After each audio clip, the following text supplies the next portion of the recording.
안녕하세요. 전별 변호사입니다. 여러분 좋은 주말 보내셨어요? 벌써 또 새로운 한 주가 시작됐네요. 저는 또 오늘 새벽에 일찍 나와가지고 강의 촬영하고 이제 또 다른 일정들을 진행하려고 하고 있어요.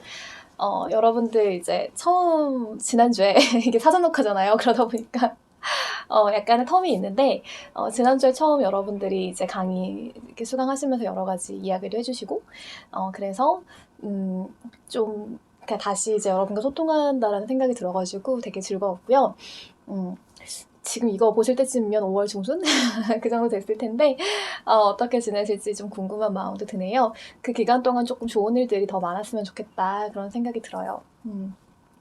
그리고 여러 가지 이제 그 생각을 좀 하다가 그냥 그런 생각이 좀 들더라고요. 여러분 요즘에 되게 많이 이제 힘든 부분들이 좀 생기잖아요. 그래서 작년에 이제 1년을 보내면서 코로나도 있고 이제 여러 가지 좀 되게 여러분들 생전 경험하지 못했던 그런 어려움들이 좀 있으면서 많은 환경의 변화랄까? 그런 것들도 생기고, 그리고 또 한편으로는 지금까지 너무 당연하게 해왔던 일들이 여러분의 꿈이라든지 어떤 앞으로 하고 싶었던 일들에 관해서 이제 여러 가지 계획이 있었을 텐데 그게 잘 이루어지지 않는 듯한 느낌을 많이 받을 것 같아요. 그래서 그런 얘기들이 많이 들리기도 하고 그래서 되게 많이 어려운 부분들이 좀 있는 것 같아요. 근데 갑자기 제가 예전 생각이 좀 나더라고요. 저는 학생 때 되게 하고 싶은 일이 진짜 있었거든요. 꼭 하고 싶은 일이 있고 네, 그중에 이제 큰 비중이 변호사였거든요. 그래서 저는 제가 당연히 빨리 합격을 하고 그때는 이제 사법시험이 있었거든요. 그래서 로스쿨이 없을 때여가지고 시험으로만 이제 변호사가 될 수 있었어요. 그래서 빨리 합격을 하고 그리고 이제 또 이제 업무를 시작하면서 여러 가지 일들을 할 수 있겠다 그렇게 생각을 했는데 제가 그 공부를 딱 시작할 때쯤부터 여러 가지 이제 뭐 건강이 조금 좋지 않다든지 약간 공부에만 집중할 수 없는 여러 가지 상황들이 좀 있었어요. 그래서 그때 공부를 하겠다고 생각한 것도 굉장히 큰 결단이었고 그래서 정말로 진짜 새벽같이 일어나서 공부를 하고 하루를 되게 충실하게 보냈는데 여러 가지 스트레스도 많이 받고 건강이 좀 좋지 않다 보니까 되게 많이 힘든 거예요. 그래서 시험 직전에 되게 여러 번 좀 긴급실에 쓸려가기도 하고 이제 그렇게 되기도 하고 이제 여러 가지 정황을 볼 때 제가 마음 편하게 공부만 할 수 있는 상황이 아니었어요. 그래서 너무 고민을 많이 하다가 이제 안 되겠다. 이제 안 되겠다. 나는 변호사가 될 수 없나 보다. 이런 생각을 좀 하면서 되게 어렵게 시험을 그만두기로 결정을 했어요. 결정을 하면서 그때 되게 좀 힘들었거든요. 근데 막상 이제 열심히 정말 최선을 다해서 달려와서 그렇게 했는데도 불구하고 이제 여러 가지 여건이라든지 제가 스스로 할 수 없는, 그러니까 제가 어찌할 수 없는 요소들이 좀 생겨나면서 이 길은 내 길이 아닌가 보다. 이런 생각하잖아요, 사람들이. 그래서 되게 어렵게 그만두고 그때 이제 고민을 정말 많이 했어요.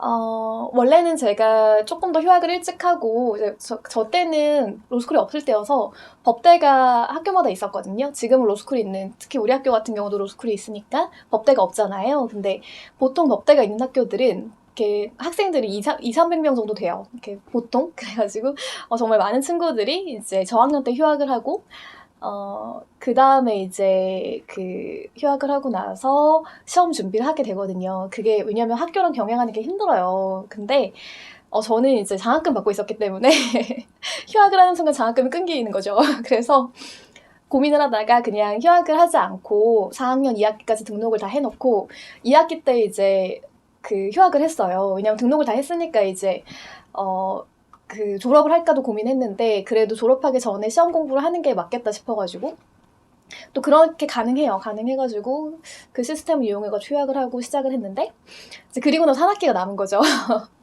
시험을 이제 그만두기로 했으니까 한 학기를 다니고 이제 그때부터 약간의 고민이 시작된 거예요. 사실 굉장히 멘붕이었는데 제가 이제 아무래도 다른 친구들은 만약에 취업을 준비한다면 그때 저희 과가 또 법학과니까 정말 취업할 수 있는 데가 많았거든요. 그래서 고시를 공부를 시작하지 않으면 바로 취업을 하는 그런 상황이었어요. 그래서 친구들보다 당연히 나이가 많죠. 아무래도 약간 그렇게 길게 준비하지 않았지만 수험 생활을 거쳤으니까. 그리고 그때는 이제 정말 제가 변호사가 제 길이라고 생각했기 때문에 당연히 아무것도 준비하지 않았어요. 그러니까 여러분 아시겠지만 그 예전에 토익이 그 저희 때 사법시험 보려면 700점을 받았어야 됐거든요. 700점이면은 뭐 사람에 따라 다르겠지만 계속 거기에만 매몰돼서 공부하지 않아도 되는 정도일 수도 있잖아요. 그래서 영어 공부도 그렇게 열심히 하지 못했고, 왜냐면 고시 공부를 해야 되니까. 다른 스펙? 그런 게 어딨어요. 물론 이제 학부 다니면서 제가 인턴 같은 거 했던 것들은 좀 있었어요. 관심이 있어가지고. 여러 가지 법무팀이나 이렇게 한 것도 있었지만, 다른 친구들보다 당연히 많지 않죠. 정말 고민을 하다가, 다른 시험을 좀 봐야겠다. 이제 그런 생각을 하고, 이제 여러 가지 조언을 많이 듣고, 이제 여쭤보려고 갔는데, 대부분의 이제 교수님들과 이제 저에게 조언해주시는 분들이 아니다. 한 번 더 해봐라. 이제 그렇게 말씀하시는 거예요. 지금 이렇게 포기하기 너무 아깝다라고 하시는데, 그때 저는 할 수 없었어요. 그러니까 저는 제 상황을 알잖아요. 제 건강 상태와 이제 저의 뭐 여러 가지 상황과 환경을 아니까, 이대로 난 안 된다. 이런 생각을 해가지고, 그건 진짜 못하겠다라고 말씀을 드렸더니, 그러면 로스쿨을 가봐라 라고 하시는 거예요. 그때가 로스쿨 생긴 지 1년? 조금 넘었을 때였는데, 이제 법학과에 다니던 친구들은 대부분 로스쿨보다는 이제 시험을 빨리 통과해가지고, 왜냐하면 저희는 4년 동안 이제 법학을 배웠잖아요. 그러니까 빨리 시험 봐서 합격하는 게 더 빠르다고 생각을 한 거죠. 그래서 로스쿨은 생각해보지도 않았어요. 그리고 이제 그때 학비 막 얘기가 나오고 있을 때여가지고, 학비가 너무 비싸다. 왜냐면 그 학부도 지금 돈을 내지 않고 다녔는데 대학원은 그 비용을 내고 다닐 수 있을까라는 현실적인 고민인 거죠. 그랬는데 아니야, 네가 잘못 알고 있어. 얘기해주면서 장학제도 같은 거 되게 얘기를 많이 해주셨거든요. 근데 그때 알았어요. 이런 제도가 있구나. 그래서 다시 조금, 사실 그 제가 시험을 포기하고 입학 다시 돌아왔을 때가 거의 한 4월? 3, 4월 정도 그 사이여가지고, 여러분 아시잖아요. 리트 준비하시는 분들 리트 시험이 8월에 있고요. 그때 8월이었나 7월, 제가 정확히 또 기억이 안 나는데 아무튼 그 즈음이잖아요. 그래서 리트라는 건 한 번도 본 적도 없고, 그리고 토익은 거의 만점 가까이 나와야 되잖아요. 근데 영어 공부를 몇 년 동안 손에서 놨던 거예요. 그래서 감이 안 오는 거죠. 그래서 게다가 이제 로스쿨 준비하는 친구들은 로스쿨 준비한다고 스펙이 되게 많을 텐데 이게 가능할까? 약간 이런 마음이 들었어요. 제 마음에 한 번만 더 해보자. 딱 한 번만 더 해보자. 그래서 어차피 내가 한 학기 다녀야 되는데 한 학기 다니는데 그 정도도 못할까? 이제 이런 생각이 좀 들어가지고 이렇게 다니기로 한 거죠. 그러니까 준비를 하기로 한 거죠. 그래서 새벽에 이제, 왜냐면 영어 공부를 너무 안 했으니까 공부를 해야 되잖아요. 그래서 새벽에 그 토익 학원을 다녔어요. 2달 동안 토익 학원을 다니고 이제 수업을 들어야 되는데, 그러고 나니까 리트 학원 다닐 시간이 없는 거예요. 근데 뭐 그 언어라든지 추리논증이라든지 아예 모르니까 기출문제 사가지고 이렇게 보고, 그러니까 프린트해서 보고, 그 다음에 이제 정 모르겠는 거는 동영상 강의를 하나 들었어요. 이제 그런 식으로 가면서 어떻게든 해보려고. 그래서 이제 그렇게 한 학기를 잘 보내고 리트를 봤는데, 다행히 감사하게도 또 리트도 또 그 토익도 나쁘지 않은 성적이 나와서 저희 학교에 이제 입학을 하게 됐어요, 로스쿨에. 그리고 또 3년 동안 이제 학교에서 장학금도 받게 되고, 저희 학교 그때 장학금 제도가 되게 이렇게 많았거든요. 그래서 여러 가지 감사한 그런 시간들을 거쳐가지고 3년을 보내고 이제 시험에 합격을 해서 이제 변호사 생활을 시작을 하게 된 거죠. 사실 되게 돌고 돌았다고 저는 생각을 했어요. 왜냐면 제가 조금 더 일찍, 예를 들어 다른 친구들처럼 뭐 2학년 때 바로 고시 공부를 시작을 했거나, 아니면은 뭐 바로 그냥 로스쿨에 왔다든지, 뭐 여러 가지 사정들이 좀 있었을 거 아니에요. 아니면은 뭐 시험을 한 번 더 볼까? 뭐 이렇게 제가 선택할 수 있는 여러 가지 것들이 있었을 텐데, 너무 많이 돌아왔구나. 거의 20대를 다 공부하면서 보낼 수밖에 없었잖아요. 그래서 그런 안타까움이 조금 있을 때도 있지만, 결국은 이렇게 계속 하고 싶은 것들을 바라보면서 가면 할 수 있는 길도 있구나, 그런 걸 좀 알게 됐고, 제가 굳이 이런 얘기를 하는 이유는 내가 했으니까 너희들도 할 수 있어 라기보다는, 그때 제가 정말 많은 힘이 됐던 게 많이 조언을 받고 여쭤본 분들의 그런 말씀들이었거든요. 그러니까 사실 저는 법학과를 다니기도 했고, 그리고 그렇게 법학 공부를 열심히 하고 좋아하기도 했지만, 현실적인 변호사가 되는 방법이라든지 아니면은 변호사가 어떤 업무를 현실에서 하고 있는지를 잘 몰랐던 거죠. 그래서 좀 이렇게 어떻게 보면 혼자 이렇게 힘든 길을 가려고 했을 수도 있을 것 같아요. 근데 그때 그렇게 "아니야. 그거 아니야." 이렇게 말씀하시면서 "이런 방법도 있고 저런 방법도 있어."라고 말씀해 주시는 그 조언들이 굉장히 많이 힘이 됐어요. 오히려 학생 때에는 조금 물어보는 게 더 배우는 사람이기도 하니까 여러분들은. 그래서 그렇게 만약에 어떤 길이 되게 궁금하고 또 하고 싶은데 내가 지금 잘 모르겠다. 조금 '아 이건 나랑 맞지 않는 것 같아. 포기할래.'라고 생각이 될 때 물론 그럴 수도 있어요. 저도 그랬거든요. 저는 제가 단 한 번도 변호사의 꿈을 포기할 거라고 생각해 본 적이 없어요.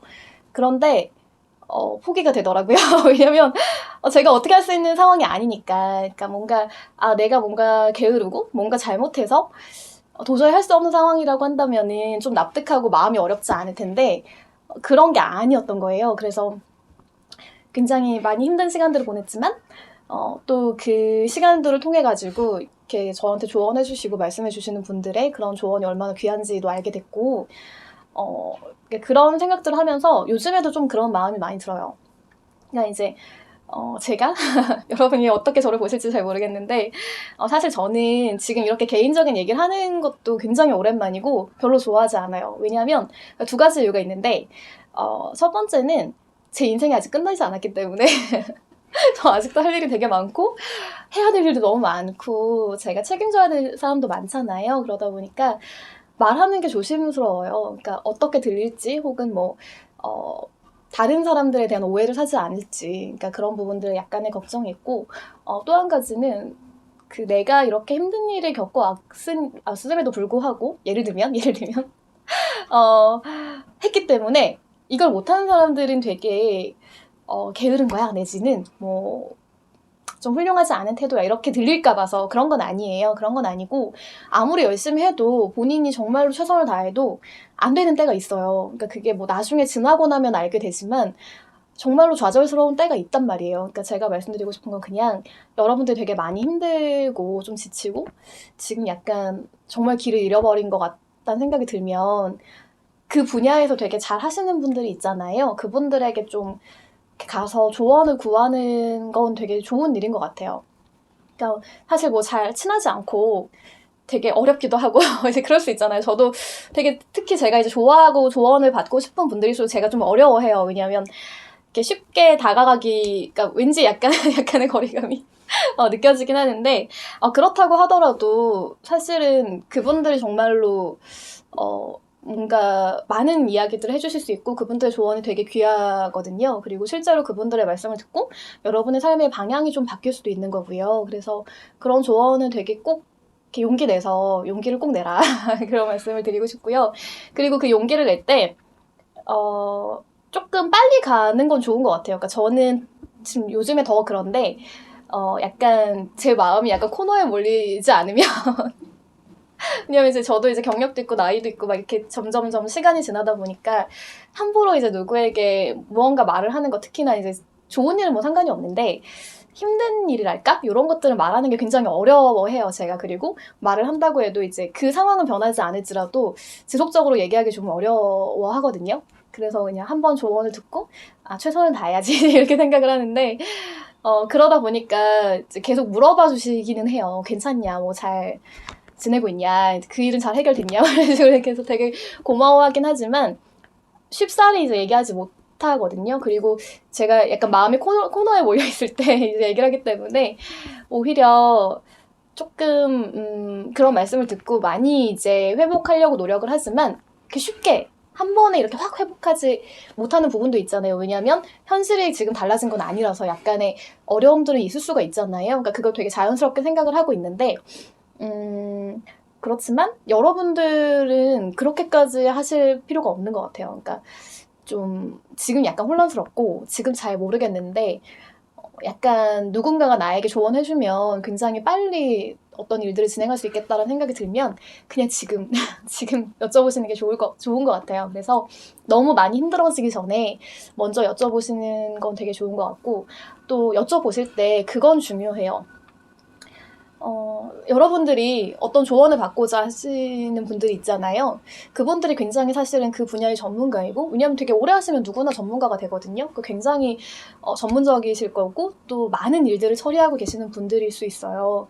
그래서 그 시간이 되게 귀하거든요. 그러니까 사실은 여러분들이 뭐 물어보면 말 한마디 해주는 것 같지만 그분들이 그 여러분에게 말 한마디를 해주기 위해서 정말 많은 경험이나 지식을 쌓아오셨을 거고 또 저도 마찬가지인데 예를 들어 제가 1시간 정도 상담을 하면 비용을 많이 받아요. 몇십만 원 받거든요. 그거는 이제 제 일에 대한 정당한 대가인데 그분들도 마찬가지예요. 그러니까 이제 그 돈 이런 거 생각하라 이런 얘기가 아니고요. 그만큼 그분들의 시간이 귀하다는 거예요. 그러니까 저 사람이 저 자리에 있기 때문에 나한테 조언해주는 건 너무 당연해 라고 생각하시지 마시고 진짜 되게 조심스럽고 좀 고마운 마음으로 이렇게 여쭤보시는 게 좋을 것 같아요. 그러니까 그게 약간 삶의 태도이기도 한데 그러면 이렇게 질문을 받거나 이제 그런 얘기를 들으면 다 알게 되거든요. 저 사람이 지금 나에게 어떤 의도로 또는 나를 대하는 태도가 어떤지를 알게 돼요. 그래서 오히려 조금 더 도와주고 싶기도 하고 이제 여러 가지 생각을 할 수가 있으니까 조심스럽게 이렇게 좀 양해를 구하면서 그렇게 너무 늦지 않게 조언을 잘 구해서 여러분들이 조금 앞이 보이지 않을 때 그럴 때 잘 지금 이 시기를 헤쳐나갔으면 좋겠다 그런 생각이 들어요. 그리고 그냥 저는 요즘 그런 생각이 좀 들더라고요. 뭔가 생각했던 대로 좀 안 되는 부분들이 좀 있었는데 갑자기 막 이게 몰려오잖아요. 힘든 일들이. 그래서 좀 많이 힘들었는데 그럴 때 뭔가 이게 그래도 이게 해결책은 있구나 그런 생각들을 좀 하게 되고 그때는 잘 몰랐는데 그때는 정말 이해가 안 됐거든요. 너무 힘들었는데 지나고 나니까 그 시간이 나한테 어떻게 보면 필요한 시간이었겠구나 이런 생각이 들어요. 물론 그때를 생각하면 제가 힘들지 않은 건 아니거든요. 왜냐면 그 시간 정말 제가 포기했을 때도 되게 고통스럽게 정말 고민을 많이 하고 포기하기도 했고 사실 평생 꿈으로 간직했던 그 일들을 포기하는 건 너무나 엄청난 일이잖아요. 그렇지만 지나고 나니까 그냥 조금 이해가 되는 부분들이 생겼어요. 그래서 여러분들이 지금 힘든 게 힘들지 않다는 게 아니고요. 정말 이게 진짜 내가 계속 살아나갈 힘이 있을까라고 생각할 만큼 많이 힘들 수도 있거든요. 그래도 포기하지 말고 포기하지 말고 일단 먼저 한번 도움을 요청해 보는 거. 그러니까 내가 잘 모르겠는데 이런 부분을 좀 알려줄 수 있는지 이런 부분들을 같이 한번 얘기해 보는 거는 굉장히 필요하겠다. 이제 그런 생각이 들어서 굳이 제가 오늘 되게 길었죠. 인트로가 너무 길었네요. 굳이 말씀을 드립니다. 자, 오늘은 6번째 시간이죠. 저거랑 함께하는. 오늘은 뭘 할 거냐면 저희 커리 중에 저희 과목이 직장인의 권리와 의무잖아요. 그래서 노동법이긴 한데 노동법의 전반적인 부분을 다루기도 하지만 직장에서 많이 필요한 부분들 특히나 이제 뭐 의무교육이라든지 아니면 직장에서 많이 벌어지는데 혹시나 여러분들이 맞닥뜨리거나 혹은 주변에서 봤을 때 이걸 어떻게 해야 되지? 잘 모르겠다 이런 부분들이 있을 수가 있거든요. 그래서 그 부분들을 같이 이제 테마를 삼아가지고 하나씩 이어오고 있어요. 그 중에 하나가 직장 내 성희롱인데요. 그런 생각 들지 않아요, 여러분?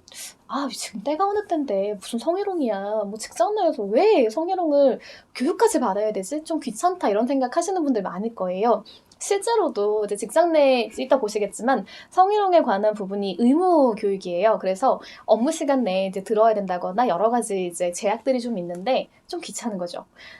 일도 많은데 뭐 이걸 또 하나하나 들어야 돼 내가 모르겠냐고 이러면서 이제 되게 싫어하시는 분들도 있어요. 이해는 가요. 그런데 이게 왜 법으로 규정하게 됐는지 그리고 만약에 이런 일들을 뭐 맞닥뜨리거나 혹은 뭐 이런 일들이 발생했을 때 우리가 어떻게 해야 될지 그런 부분들을 같이 배우면 조금 이해하시기 쉬울 것 같아서 제가 한번 넣어봤어요. 그리고 이 부분 진짜 중요하거든요. 사실 직장 내 성희롱이 발생한다면 이거는 굉장히 큰 징계거리가 되고요. 뭐 언론 여러분 보셨죠? 언론에도 정말 많이 나오는 굉장히 큰 문제로 비화될 수 있어요. 근데 이게 고의로 하시는 분들은 정말 큰 문제가 되고요. 고의가 아니어도 문제가 되는 경우들이 굉장히 많아요. 그러니까 인식을 못하고 그냥 이렇게 언행을 하시는데 그게 너무너무 큰 문제가 되는 거죠. 그래서 그게 어떤 건지 같이 한번 볼게요. 여기 보시면 의의하고 종류하고 규율하는 법률이 있고요. 그 다음에 예방교육이 왜 필요한지 이제 그런 부분들을 같이 볼 거거든요. 이게 제가 강의할 때 학생들이 가장 많이 알기 쉬운 자료여가지고 자료를 가져왔어요. 보시면 여기에는 이제 직장 내 괴롭힘이라고 나오긴 하는데요. 사실은 성희롱에 관한 부분이거든요. 자, 다음 페이지 같이 보실까요? 자, 여러분 이런 말 되게 많이 듣지 않았어요? 뭐 A씨는 일은 잘하는데 애교가 없어. 여자가 애교가 좀 있어야지. 뭐 이렇다든지 아니면 B씨는 왜 이렇게 잔말이 많아. 남자면 책임지고 알아서 해야지. 이런 말들 많이 들어보시지 않았어요? 그러니까 이게 사실은 어떻게 보면은 성별에 관한 그 약간의 오해랄까? 그런 부분도 있고 사실 사람에 따라 좀 다른 부분인데 이렇게 고정관념 같은 것들이 있다라는 거죠. 그러니까 이게 농담이나 혹은 조언이 될 수도 있어요. 그러니까 뭐 남자면 남자답게, 뭐 여자면 여자답게 이런 얘기들이 있는데 그게 사실은 성차별적인 발언이다라는 것들을 먼저 이해를 하셔야 돼요. 이게 이제 최근에는 젠더 괴롭힘이라고 해가지고 많이 문제가 되고 있고요. 여기 보시면 그 젠더 괴롭힘에 관한 횟수가 있는데 이제 여기 보시면 여성이 평균 33.2회예요. 6개월에. 근데 옆에 보실까요? 남성도 만만치 않아요. 남성도 평균 17.5회예요. 그러니까 굉장히 많은 거죠. 그러니까 예전에는 직장 내 성희롱이라든지 이런 부분들이 그러니까 뭔가 여성이 피해자로만 되는 그런 거라고 생각했는데 사실은 그렇지가 않아요. 저희도 사건 해보면 남자분들에게 자행되는 그런 물론 여성에게 자행되는 그런 성희롱도 굉장히 심각하지만 남성들에게 자행되는 성희롱도 굉장히 심각해요. 그래서 이제 문제가 많이 일어나고 있고요. 여성은 최소 주일회 이상이고 남성은 2주에 한 번 정도. 그러니까 약간의 정도의 차이는 있어요. 그렇지만 젠더 괴롭힘이 있다라는 얘기고요. 근데 사실 우리가 문제 제기를 하지 않는 경우가 훨씬 더 많아요. 왜 그러냐면 첫 번째로는 직장 생활에 불가피하다. 저 상사분이 저렇게 얘기하는 게 나에 대한 조언일 수 있지. 약간 이렇게 생각할 수도 있고요. 인사상 불이익에 관한 걱정이 있을 수도 있어요. 그러니까 내가 문제 제기했을 때 오히려 내가 피해자지만 내가 가해자인 것처럼 포장이 된다든지 아니면 당신이 그런 뭔가 언동을 했으니까 저 사람이 그랬겠지. 약간 그런 뭐랄까 약간 빌미를 줬다? 이렇게 오해받을 것도 두렵고 그래서 이제 얘기하지 않는 거고요. 그 다음에 그러니까 그게 평판에 관한 걱정인 거죠. 평판에 관한 걱정이 너무 심한 거고 그러니까 우리가 2차 가해라고 얘기하는데 보통 이제 얘기를 딱 들으면 그 가해자를 비난하는 경우도 있지만 피해자를 되게 비난하는 경우도 있어요. 오히려 그래서 아니 그렇게 잘 웃고 다니더니 뭐 예를 들어서 아니면 아니 저렇게 나오라는데 전부 나가고 얘기 들어주니까 그런 거지 뭐 이렇게 사실은 직장에서는 어쩔 수 없는 부분들이 있는 건데 그거를 마치 피해자가 어떤 언행을 잘못해서 그런 것처럼 그렇게 2차 가해 하시는 분들도 있어요. 그러니까 여기 보시면 직장 생활에 힘든 게 당연하다 뭐 이런 인식이라든지 예민한 사람이네 뭐 별것도 아닌데 뭐 그런 말 가지고 그래 약간 이런 식으로 그렇게 낙인을 찍힐까봐 이제 어떤 괴롭힘을 당하고도 묵인하는 것들이 현실이라는 거죠. 근데 이런 이렇게 젠더 괴롭힘으로 인한 직장 내 괴롭힘으로 이렇게 밝혀진 후유증으로 밝혀진 사례로는요 분노, 우울, 불면 이거는 거의 기본이고요. 심하면 진짜 자살 충동까지도 오는 경우가 있어요. 그래서 이게 결국 퇴사로도 이어지게 되거든요. 그렇기 때문에 근로권이라든지 행복 추구권과 관련된 문제가 발생할 수 있는 거죠. 여기 보시면은 좀 깜짝 놀라실 거예요. 제가 일부러 이거 보여드리거든요. 뭐냐면 직장 내 괴롭힘, 그러니까 이런 성희롱으로 인한 직장 내 괴롭힘으로 인해서 연간 인건비가 얼마나 손실되는가. 금융하고 보험업은요. 1,515억 원이에요. 이거 어마어마한 비용이거든요. 그리고 교육하고 서비스업은 2,973억 원. 그리고 제조업은 9,647억 원. 여러분 감 잘 안 오시죠? 이게 몇억 원 해도 감이 잘 안 오는데 9천억 원이면 대체 얼마야? 이렇게 생각하실 수가 있는데 정말 어마어마한 금액이거든요. 그러니까 15개 산업을 조사를 해봤더니 총 4조 7,835억 원이나 되는 거예요. 그러니까 정말로 이렇게 많은 금액들이 손실을 입고 있는 거죠. 그리고 구성원들이 생산성을 낮추고 직장 문화 악화시켜요. 그러니까 어떤 사람이 이렇게 언동을 하는데 굉장히 잘못된 행위거든요. 그런데 이것들을 아무도 제지하지 않아요. 그럴 때에는 되게 무력감? 그리고 여기는 어쩔 수 없는 곳이구나 이렇게 되면서 생산성 계속 약화시키고 결국 이제 구성원들에 대한 어떤 만족도랄까? 이런 게 떨어지면서 결국은 기업의 경쟁력까지도 악화시키는 악순환이 벌어지는 거죠. 그러니까 이게 아까도 보셨겠지만 여성뿐만 아니라 남성도 같이 그러니까 남녀 모두 이렇게 피해자가 될 수 있다는 것에 조금 이렇게 집중해서 보시면 좋을 것 같고요. 사실 딱히 와닿지 않잖아요. 그래서 제가 기사를 몇 개 가져왔어요. 조금 잘 나온 기사를 가져왔는데요. 보시면 피해자 중에 82%가 참고 넘어갔다라는 기사죠. 그래서 공공기관하고요. 민간사업체 직원 100명 중에서 8명이 그 직장 내 성희롱을 겪은 것으로 나타난 거죠. 그런데 10명 중 8명은 성희롱을 당하고도 특별한 대처 없이 그냥 넘어간 거죠. 100명이 아니고 여기 10명이네요. 10명 중. 네. 여성가족부가 이제 조사를 해봤더니 지난 3년간 쭉 이렇게 전수조사를 한 거예요. 그랬더니 한 번이라도 피해를 경험한 사람이 전체 응답자의 8.1%였다는 거죠. 그리고 여성이나 저연령층 비정규직이 성희롱을 많이 당했다라는 것이고요. 여기 보시면은 피해 응답률이 14.2% 여성, 남성이 4.2%고 비정규직이 9.9%, 그리고 정규직이 7.9%이고요. 그 20대 이하가 굉장히 많아요. 12.3%, 제일 높은 비율인데 아무래도 그 사회초년생들 같은 부분, 그러니까 여러분들이 졸업하시고 바로 이제 사회에 나가시면은 여러 가지로 잘 모르는 부분들도 있고 그래서 이제 넘어가시는 부분들이 더 많은 거죠. 그리고 여기 보시면 성희롱 유형에는 외모에 대한 그 성적 비유, 평가 이런 것들이 있고 음란패설도 있고 회식 자리에서 이제 뭐 술을 따른다든지 뭐 옆자리를 강요한다든지 여러 가지 좀 부적절한 것들이 있을 때 그런 부분들이 문제가 되고요. 쭉 보시면은 여기 연령이라든지 정규직, 그 다음에 유형 이런 것들이 있고요. 그 행위자를 보시면은 대부분 남성이고 여성도 있어요. 여성도 있는데 대부분 남성이고 직급은 주로 상급자가 이제 자기 직위를 이용해서 많이 그런 행위들을 좀 하고요. 발생한 곳은 회식 장소가 제일 많았고 그 다음에 사무실.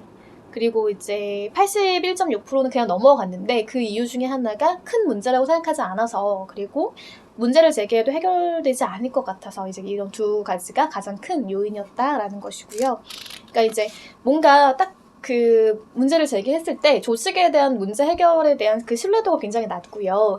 2차 피해에 대한 두려움도 많기 때문에 적극적으로 대처하지 않았다라는 거죠. 그리고 이게 중요한데 성희롱 피해 이후에 주변의 부정적인 반응이나 행동 등으로 또다시 피해를 경험한 사례가 27.8%에 달한 거예요. 그래서 2차 피해를 가한 사람은 동료하고 상급자가 많았다라는 거죠. 그리고 이게 또 문제가 되는 게 아까 잠깐 봤지만 2차 피해뿐만 아니라 1차적인 피해로도 산업재해가 발생할 수가 있어요. 그래서 문제가 되는데 여기 보시면 이제 직장 내 성희롱 산재 승인 건수가 5년 정도 이제 우리가 전수조사를 한번 해봤더니 전체 신청한 게 32건인데 거기서 산재가 맞아 라고 승인된 게 30건인 거예요. 2건 빼고는 전부 승인이 됐다는 얘기고요. 여기 보시면은 적응장애, 외상후 스트레스장애, 우울사파 뭐 이런 거 쭉 나오고요.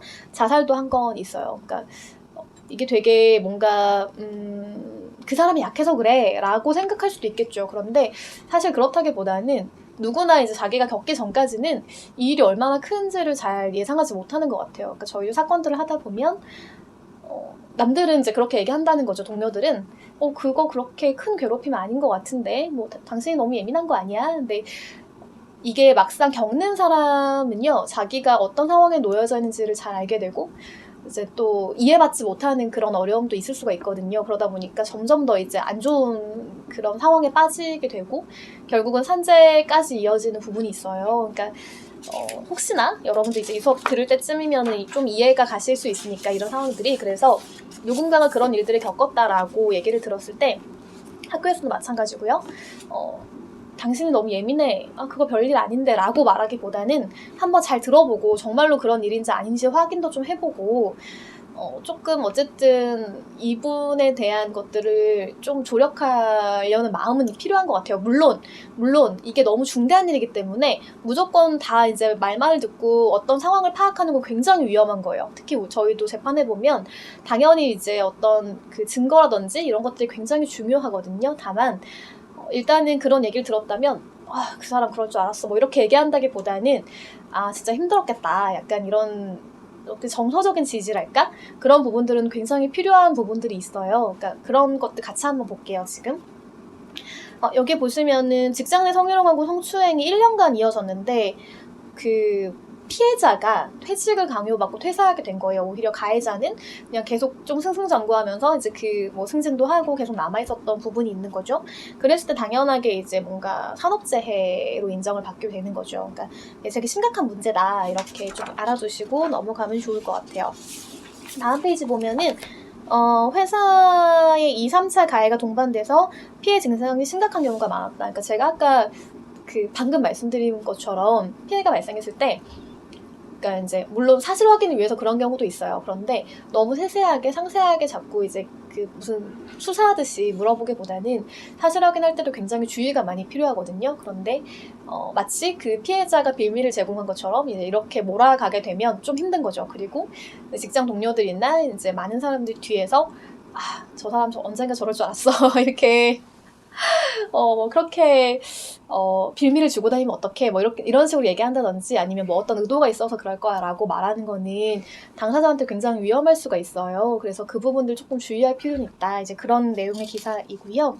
그러니까 만약에 회사가 초기에 사실 확인을 제대로 해가지고 대응을 잘 했다면은 큰 문제로 이어지지 않았을 거예요. 근데 이렇게 외상후 스트레스 장애까지 입는 것은 이 회사의 초기 대응이 굉장히 부적절했고 이 가해자에 대한 징계랄까 뭐 이런 부분들이 굉장히 부적절했을 때 발생할 수 있다라는 거예요. 그리고 여기 보시면 근로공단 간부 해임에 관한 건이 있죠. 그래서 뭐 러브샷 찾으면 성희롱인가? 뭐 이렇게까지 얘기하시면서 이분이 왜 이렇게 생각하셨는지 모르겠는데 어쨌든 약간의 많이 부적절한 행위를 하신 거죠. 그러니까 뭐 평소에도 욕설은 기본. 그냥 뭐 말을 할 때 업무 지시를 할 때 평상시 대화를 할 때에도 정말로 그냥 폭언과 욕설을 하셨고 그 다음에 뭐 그 여성 직원들하고 같이 있는 자리에서도 음담패설, 성적인 농담 이런 거 너무 자연스럽게 그냥 막 하신 거죠. 그렇게 하시고 이제 정식 채용 가능성이 있는 인턴들 이제 사실 이 인턴들 같은 경우는 정말 주의가 불안정하잖아요. 그래서 뭔가 내가 열심히 하고 이제 다 회사에서 요구하는 걸 다 해야지 이런 마음이 있을 거예요. 특히 요즘처럼 뭔가 취업이 어려울 때에는 그러니까 그런 인턴들하고 식사하면서 여러 가지 영향력을 과시하기도 하고요. 뭐 이 중에 누구는 내가 잘라버릴 수 있어 뭐 이런 식으로. 그러니까 이게 보고받고 감사를 하게 됐어요. 왜냐하면 너무 심각하니까. 그랬더니 이제 이분이 갑자기 개별 직원들 접촉해가지고 여러 가지 이제 좀 또 부적절한 행위를 하시기도 했고 여러 가지 뭐 그 관련된 것들에 대해서 이제 많은 문제 제기가 있어가지고 결국 해임이 되셨는데요. 법원에서는 이분의 해임이 좀 정당하다라고 본 사례에 관한 기사를 넣어놨으니까 한번 천천히 읽어보시면 좋을 것 같아요. 그러니까 그런 부분들이 있고요. 여기 보시면 그렇다면 직장 내 성희롱이란 뭔가 그리고 이게 어떤 행위가 직장 내 성희롱이 되려면 그 요건은 뭔가 같이 한번 볼게요. 여기 행위자를 먼저 보면은 그 법률이 크게 두 가지가 있어요. 남녀 고용 평등과 일 가정 양립 지원에 관한 법률이라고 해서 우리가 그냥 줄여가지고 남녀 고용 평등법 이렇게 많이 얘기를 하고요. 그 옆에 보시면 인권위원회법, 그러니까 국가인권위원회법이 있죠. 여기서는 그러니까 일단 남녀 고용 평등법에는요 사업주 상급자, 근로자까지예요. 그래서 여기 세 가지 큰 범주가 있는데요. 옆에 사용자, 공공기관 종사자, 그리고 근로자 이렇게 세 범주가 있죠. 여기 잘 보시면 나오죠? 그리고 피해자가 있는데요. 여기 그러니까 남녀 고용평등법에는요, 그 범주가 있어요. 근로자라는 범주가 이렇게 있다면, 여기 밑에 보면 더 큰 범주로 이제 인권위원회법에 그 범주가 나오잖아요. 보시면 모든 사람인 거예요. 불특정한 모든 사람. 그리고 업무 관련성이 있는 성적 언동이어야 돼요. 그러니까 아무 때나 하는 게 아니고 뭔가 업무와 관련해서 어떤 부적절한 행위를 할 때거든요. 보시면 성희롱 행위자가 직장 내 지위를 이용하거나 업무하고 관련해가지고 이루어질 것이 필요한 거고요. 상대방이 원하지 않는 성적 언동이나 그 밖의 요구 이런 것들이 문제가 되거든요. 그래서 양성평등기본법이라는 게 있는데 거기 보시면 성적 언동 또는 그 밖의 요구 또는 그에 따르는 것을 조건으로 이익 공여 의사표시를 하는 행위. 그러니까 예를 들어 좀 부적절한 행위를 자꾸 강요를 하면서 네가 말을 잘 들으면 내가 뭐 너에 대한 인사고과를 되게 좋게 해줄 거야. 뭐 이런 거 있잖아요. 왜냐하면 인사평가가 잘 이루어져야만 특히 계약직 분들은 계약이 연장될 수 있고 그 다음에 정규직 분들은 이제 뭐 승진이라든지 급여 차이 많이 나거든요. 그래서 급여에서 정말로 많은 S급, 뭐 SA급 이런 것들을 받는 분들하고 그냥 뭐 B, 심지어 C 이렇게 등급을 받는 분들과의 급여 차이가 정말 어마어마해요. 그리고 실제로 승진 가능성도 정말 다르고요. 그러니까 이렇게 뭔가 자기 상급자가 자기 생사 여탈권을 쥐고 있다는 마음이 들 때 이렇게 정말 싫은데 어쩔 수 없이 끌려가는 경우들이 있을 수도 있거든요. 그런 것들을 아예 사전에 차단하자라는 의미인 거예요. 그리고 직장 내 성희롱 행위로 인한 피해 내용이 있는데요. 피해자의 성적 굴욕감, 혐오감 이런 게 느낄 수 있고요. 그 다음에 피해자의 근로 조건이라든지 고용에서의 불이익을 당할 수도 있어요. 그러니까 뭐 예를 들어 어떤 부적절한 행위에 대해 계속 이제 거부를 했을 때, 그럴 때 굉장히 한직으로 뭐 발령을 낸다거나 같은 부서에 있지만 따돌림을 자행한다거나 여러 가지 괴롭힘이 있을 수가 있고요. 그 다음에 예를 들어 뭐 인턴인데 채용과 관련된 부분들 이렇게 했을 때 뭐 채용을 하지 않겠다라든지 여러 가지 문제가 있을 수 있거든요. 그런 것들이 다 포함된다라고 알아두시면 되겠어요. 자, 그 다음에 조문을 볼게요. 그렇다면 고용평등법, 남녀고용평등법에 뭐라고 되어 있느냐? 자, 2조 정의의 2호에 보시면 정확히 나와요. 직장 내 성희롱이란 사업주, 상급자 또는 근로자가 직장 내 지위를 이용하거나, 어디서 많이 봤죠? 약간 왜 제가 예전에 직장 내 괴롭힘 강의할 때 성희롱하고 좀 유사하게 진행된 부분이 있다라고 했잖아요. 조금 비슷해요. 보시면 직장 내 지위를 이용하거나 업무와 관련해서 다른 근로자에게 성적 언동 등으로 성적 굴욕감 또는 혐오감을 느끼게 하거나 성적 언동 또는 그 밖의 요구 등에 따르지 아니했다라는 이유로 근로 조건이나 고용에서 불이익을 주는 것 당연히 안 되겠죠. 그러니까 이 요건들을 잘 봐주세요. 앞에 제가 말씀드린 거예요. 그리고 제12조에 보면은 직장 내 성희롱의 금지라고 나오는데요. 사업주, 상급자 또는 근로자는 직장 내 성희롱을 해서는 안 된다라고 나오는 거죠. 그리고 39조에 보면 과태료가 있는데 사업주가 제12조를 위반해서 직장 내 성희롱을 한 경우에는 1천만 원 이하의 과태료를 부과한다라고 알아두시면 좋겠어요. 자, 그 다음에 보시면 다른 법률로 이제 인권위원회법이 있다고 했잖아요. 여기는 훨씬 더 광범위해요. 훨씬 더. 그리고 여기 보시면 제2조에 정의 있고 사무가 있는데 여기 보시면 원래는 여기가 차별에 관한 규정이 있는 거예요. 그래서 이러한 건 차별이니까 하지 말아라 라고 하면서 다가 나고 그 다음에 라 부분에 직장 내 성희롱이 나와요. 즉 인권위원회법에서는 성희롱을 차별의 일환으로 보고 있는 거죠. 보실게요. 성희롱, 업무, 고용, 그 밖의 관계에서 공공기관 뭐 쭉 있고요. 이 종사자, 사용자 또는 근로자가 그 직위를 이용해서 또는 업무 등과 관련해서 성적 언동 등으로 성적 굴욕감 또는 혐오감을 느끼게 하거나 성적 언동 또는 그 밖의 요구 등에 따르지 아니하였다는 이유로 고용상의 불이익을 주는 것을 말한다. 이제 이게 성희롱이라고 본다는 거죠.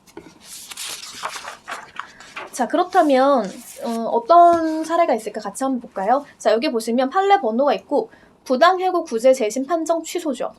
그러니까 잘 보세요. 이게 직장 내 괴롭힘도 그렇긴 했지만 성희롱도 마찬가지인데 수위가 좀 심각한 경우들이 있어요. 그러니까 정말로 그러니까 뭐 언동도 조금 조심해야 될 필요가 당연히 있고 그것도 징계 사유가 되지만 이게 진짜 어떤 생각 없이 그냥 계속 이런 부적절한 행위를 하고 이게 굉장히 많은 피해를 야기하는 경우들이 있거든요. 그럴 때에는 당연히 징계 사유가 되고 해고에 이를 수 있어요. 그러니까 이제 회사에서는 이런 행위를 알게 된 거죠. 알게 되고 나서 해고를 했어요. 그랬더니 이 직원이 근데 이건 누구나 하는 거 아니야? 내지는 내가 이거 부적절하긴 한데 당신 얘기 들어보니까 부적절한 것 같긴 해. 근데 이게 해고당할 정도까지는 아닌 것 같은데? 라고 하면서 이제 부당해고다 라고 구제 신청을 한 거죠. 그랬을 때 법원에서 어떻게 판단하는지 같이 볼게요.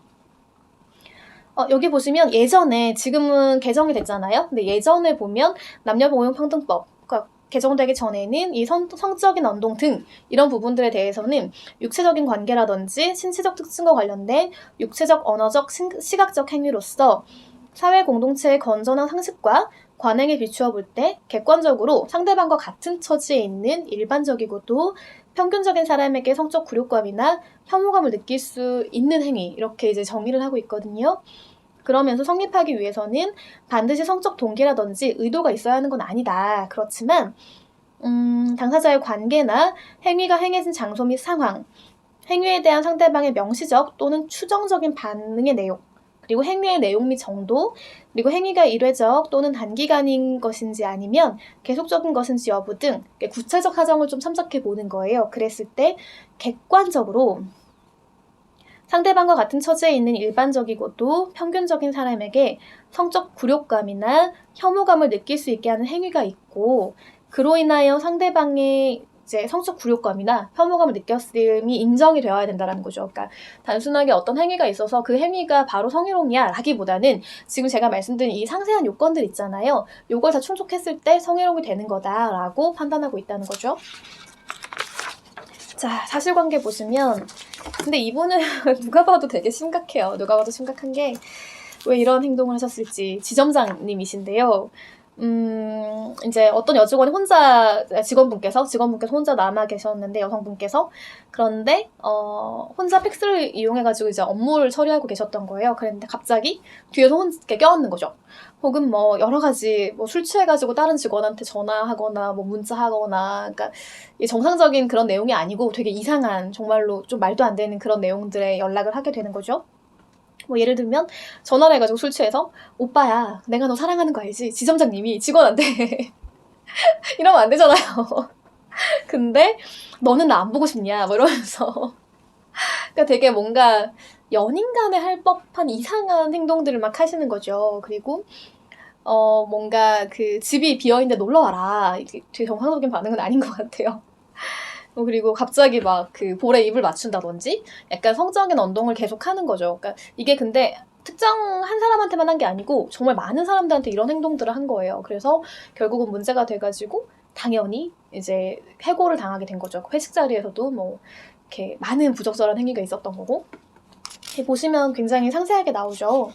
그래서 이 정도가 되어야 이제 사실은 직장 성희롱으로 인정되는 경우들이 많았어요. 왜냐하면 증거가 이제 사실 없기 때문에 그렇다면은 굉장히 직장 내 성희롱인지 아닌지를 판단하기가 어려웠거든요. 근데 이분은 정말 누구에게나 다 이런 행위들을 말도 안 되는 행위를 했기 때문에 직원분들이 같이 이제 이분 원래 이런 분이다 이게 가능했는데 현실적으로는 어떤 문제가 있냐면 사실은 한 사람을 타겟으로 삼는 경우가 많아요. 그래서 그분 다른 사람한테 굉장히 좋은 사람인 거예요.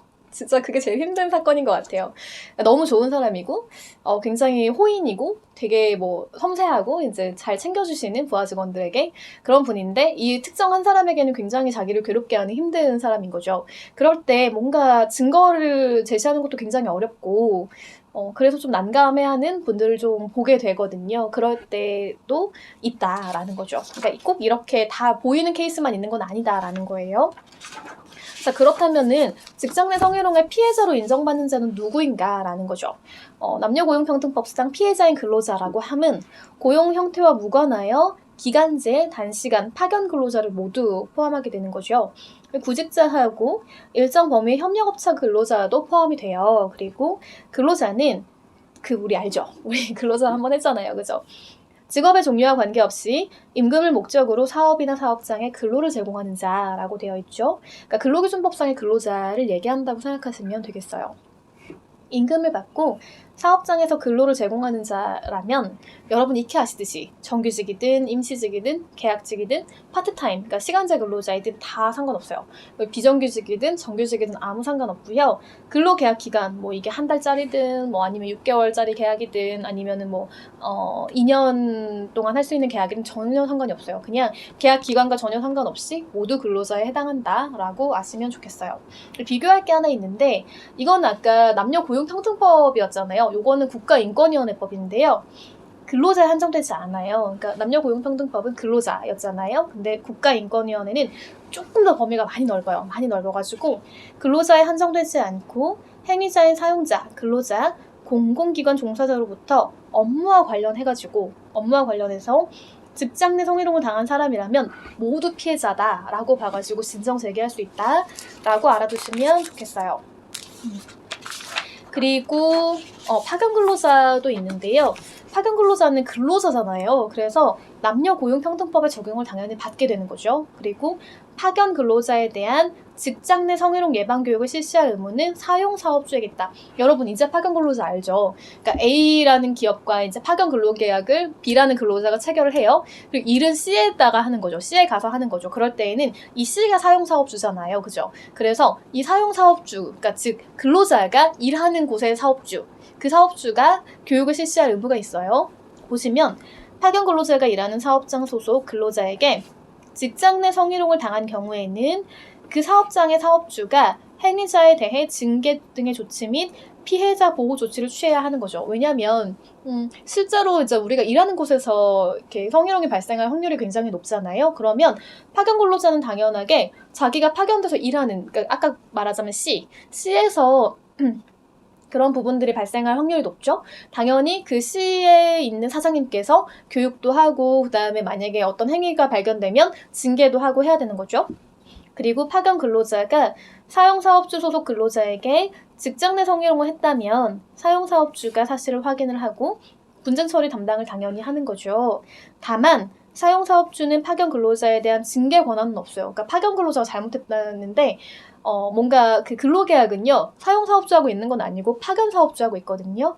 그러니까 직접적인 징계는 안 돼요. 직접적인 징계는 할 수가 없고 그 근로자를 고용해서 파견한 사업주에게 직장 내 성희롱을 한 파견 근로자를 징계하도록 요구하는 등 피해자 보호를 위한 조치를 해야 된다. 무슨 말인지 알겠죠? 그러니까 제가 처음에 앞서 말씀드린 거는 파견 근로자가 피해자예요. 파견 왔는데 일을 하는데 그러니까 B가 C 사업장에서 피해를 당한 거예요. 그러면 이 C에 있는 사업주가 당연하게 B를 보호해야 되니까 뭐 그런 보호 조치를 하고 징계 조치를 해야 된다는 거죠. 그러니까 B를 징계하는 게 아니고 B에 대해 나쁜 행위를 한 어떤 근로자에 대해서. 그러니까 반대로 이 파견 근로자, 그러니까 B가 C에 가서 일을 하러 갔는데 이 B가 성희롱을 한 거예요. 그러면 사실은 C는 B하고 근로계약 체결 안 했잖아요. 그러니까 직접 징계는 못해요. 다만 이 B하고 근로계약 체결한 A한테 요구를 하는 거죠. 당신이 파견한 이 B가 와가지고 문제를 일으켰으니까 당신이 징계해달라. 혹은 뭐 다른 데로 파견하든지 여러 가지 조치를 취해라. 라고 요구할 수 있다는 거예요. 차이가 좀 있으니까 알아두세요. 자, 하청업체 또는 협력업체 근로자는 그렇다면 과연 어느 범주에서 보호를 받을 수 있는가, 이런 부분도 문제가 되거든요. 실제로 이제 그런 하청업체에 관련된 근무하시는 분들 많으니까. 이분들 근로자죠. 그러니까 당연하게 남녀고용평등법의 보호를 받게 되는 거죠. 하청업체 또는 협력업체 근로자가 원청업체와의 업무를 수행함에 있어서 업무의 연속성이 있고, 그리고 원청업체 직원과 같은 공간에서 업무를 수행하는 경우, 그러니까 업무를 계속 연속적으로 하고 그 다음에 이 원청업체 직원하고 같은 공간에서 일을 하면 당연히 문제가 생길 수 있는데, 그러니까 당연히 문제 생기는 게 아니고 이런 문제가 생길 때 하청업체 근로자가 원청업체 소속 사업주나 근로자에게 직장 내 성희롱을 당하였다면 원청업체 사업주는 남녀고용평등법의 적용을 받아서 직장 내 성희롱 행위자에 대한 징계 등 조치 의무하고요. 하청업체 피해 근로자에 대한 보호 조치를 취해야 한다라는 거죠. 누가 보면 원청업체 사업주가. 잘 보세요. 이제 여기서 보통 이제 우리가 만약에 여러분 나중에 시험 볼 때 문제가 나오거나 실무에서 이런 것들 해결하려고 한다면 아까 파견 사업주에 대해서 누가 해야 되는지와 비슷하게 여기는 마찬가지인데, 여기서 하청업체 관련된 문제가 발생했다라고 하면 원청업체 사업주가 책임이 있다라는 거 알아두시면 좋겠어요. 구직자도 있어요. 그러니까 이분들 이제 우리가 특히 대학을 졸업하거나 했을 때 뭔가 아직 이제 들어가진 않은 거죠. 들어가지 않았지만 내가 들어가려고 면접도 보고 서류 전형도 하고 뭐 여러 가지 준비를 하는 분들인 거죠. 그럴 때 남녀고용평등법상의 근로자에 해당을 하는 거죠. 자, 여기 보시면 규정이 있기 때문이에요. 제2조 4에 근로자란 사업주에게 고용된 자와, 이건 당연히 근로자겠죠. 그리고 옆에 보시면 취업할 의사를 가진 자를 말하는 거죠. 예를 들면 면접을 보러 온 구직자가 있는 거예요.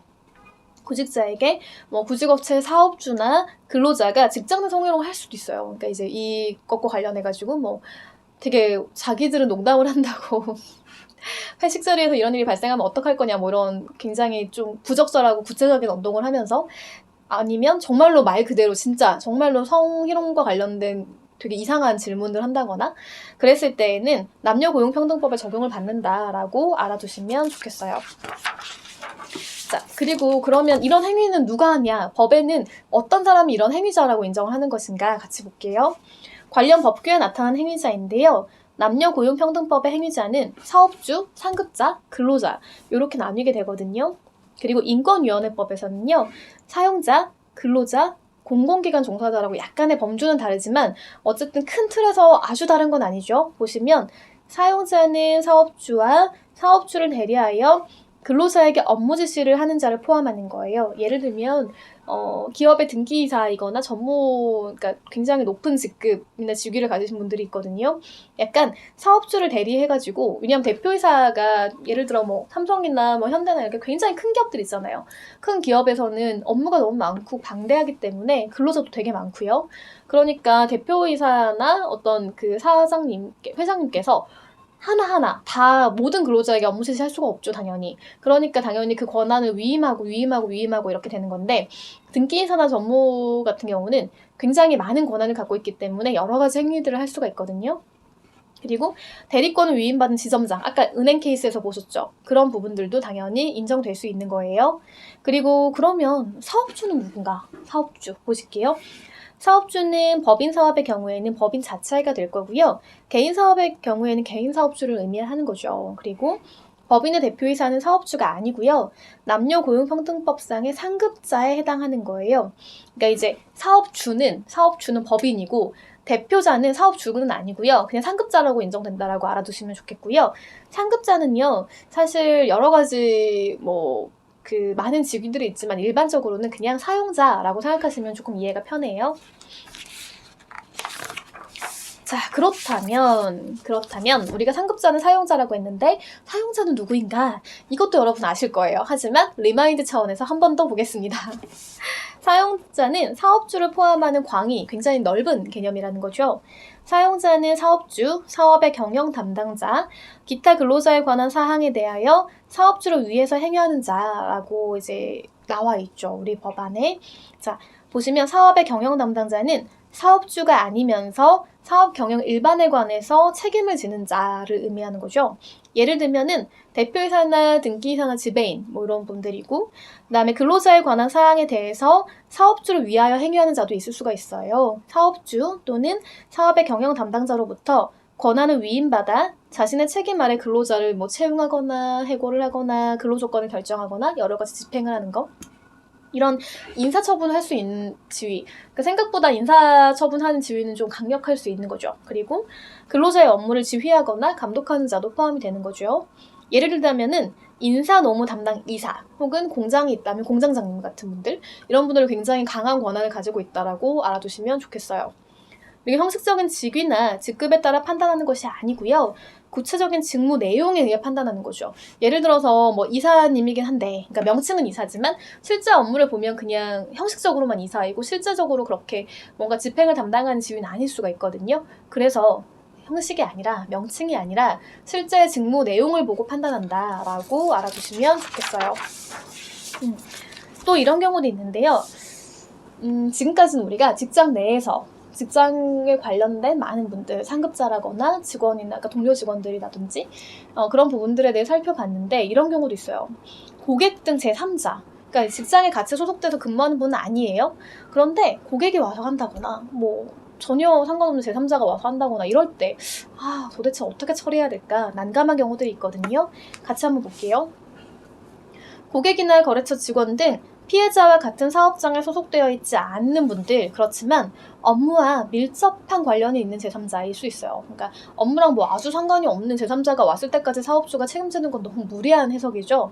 그게 아니고 업무와 밀접한 관련이 있는 고객, 제3자 이런 분들은 남녀고용평등법의 여러 조항이 적용되는 직장내 성희롱 행위자는 일단 아닐 수 있어요. 왜냐하면 어쨌든 간에 그 명확하게 직장내 성희롱에 대한 대상자가 누구인지가 법안에 나오니까. 그렇지만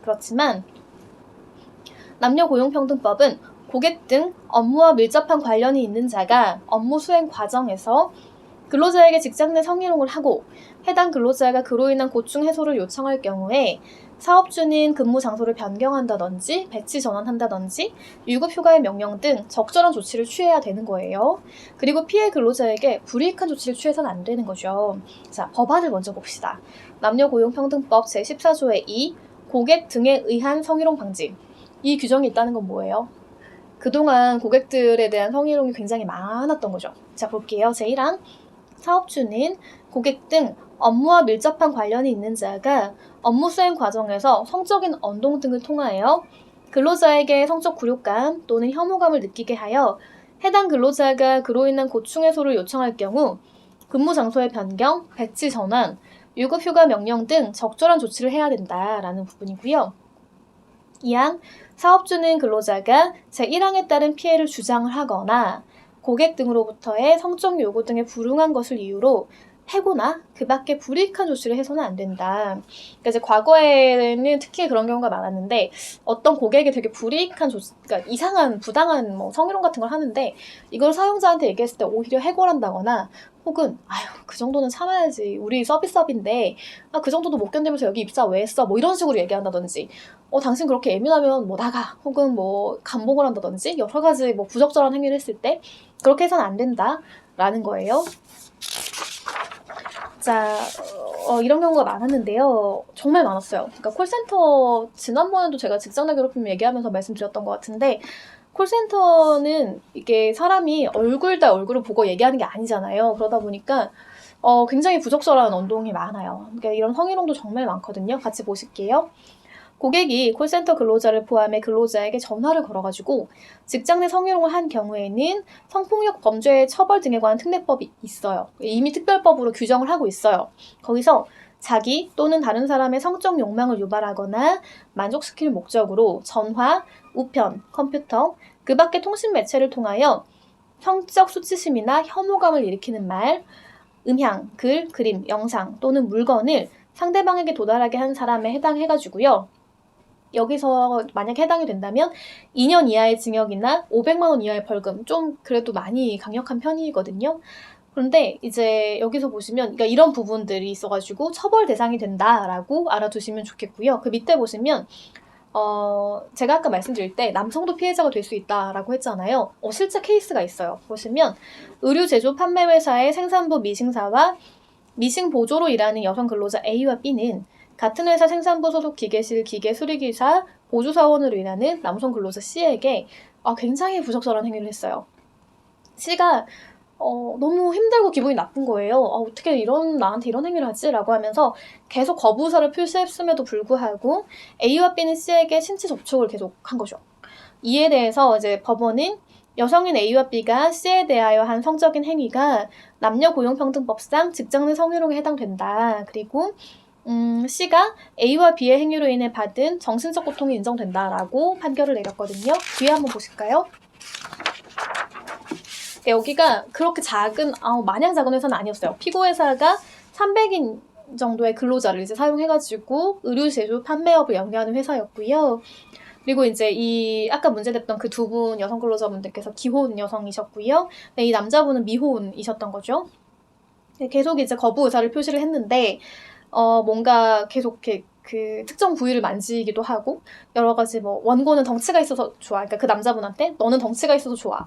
뭐 연계 같아서 좋아. 뭐 너는 내 거야. 막 이런 식으로 굉장히 부적절한 그런 운동을 계속 하시고 이제 이렇게 계속 하니까 이 회사에서는 이 두 분이 이 피해자를 데리고 논다. 약간 이런 소문까지 돌게 되는 거죠. 그러니까 이러면서 이제 이 남자분이 굉장히 많이 스트레스를 받고 이제 힘들어 하시게 됐고 이게 바로 근무 환경 악화시키는 그런 것까지 해당해서 뭔가 배상할 책임이 있다라고 그 판례가 본 건데요.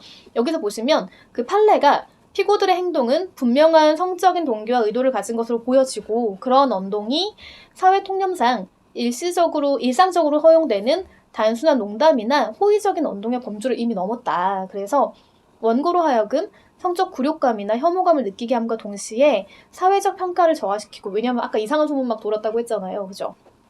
그리고 근무 환경을 악화시켜서 인격권을 침해했다. 이게 바로 직장 내 성희롱이다. 라고 해서 손해배상을 해야 된다라고 판단했던 사례예요. 자, 그리고 나서 다음 요건 한번 같이 볼게요. 다음 요건은 뭐냐면 직장 내 지위를 이용하거나 업무하고 관련성이 있어야 된다라는 내용이었잖아요. 보시면 사업주, 상급자 또는 근로자가 직장 내 지위를 이용하거나 업무와 관련이 있는 경우 뭐 이런 거라면 사업장 내부에서 근무 시간에 성희롱이 발생한 경우 이거 너무 당연하겠죠.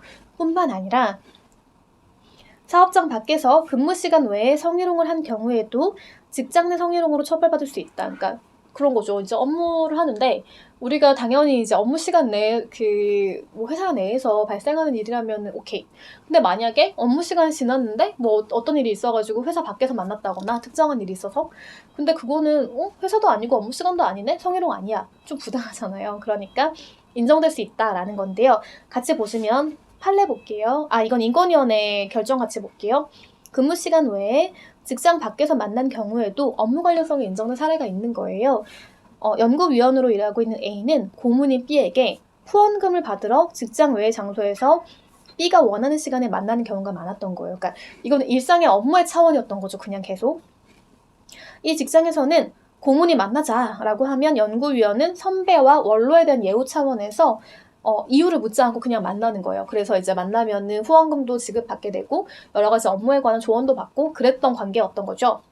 이게 조직 문화라는 거예요. 심지어 그냥 관행 정도가 아니고 여기에서 근무하려면 당연히 이렇게 해야 돼. 약간 이런 거였던 거죠. 근데 어느 날 A는 선약이 있었지만 B의 연락을 받았어요. 그럼 어떻게 또 안 나가겠어요. 그래서 조직 문화인데. 그래서 모임 약속을 포기하고 나갔어요. 근데 여기에서 이 고문인 B가 A를 성희롱하게 되었던 거죠. 그랬을 때 근무 시간이 아닌 시간에 직장 밖에서 만난 경우를 하더라도 A가 종사하고 있는 업무와의 관련성이 인정된다라고 판단했던 케이스예요. 그래서 이런 부분들에서 그 피해자가 성적 굴욕감이나 혐오감을 느꼈다라고 한다면 성희롱에 해당한다. 그런 부분이고요. 또 한 가지 판단의 기준은요. 그 상대방이 원하지 않는 행위일 경우에요. 그러니까 상대방이 원하지 않는 성적 의미가 내포된 육체적, 언어적, 시각적 어떤 언어나 행동을 말하는 건데요.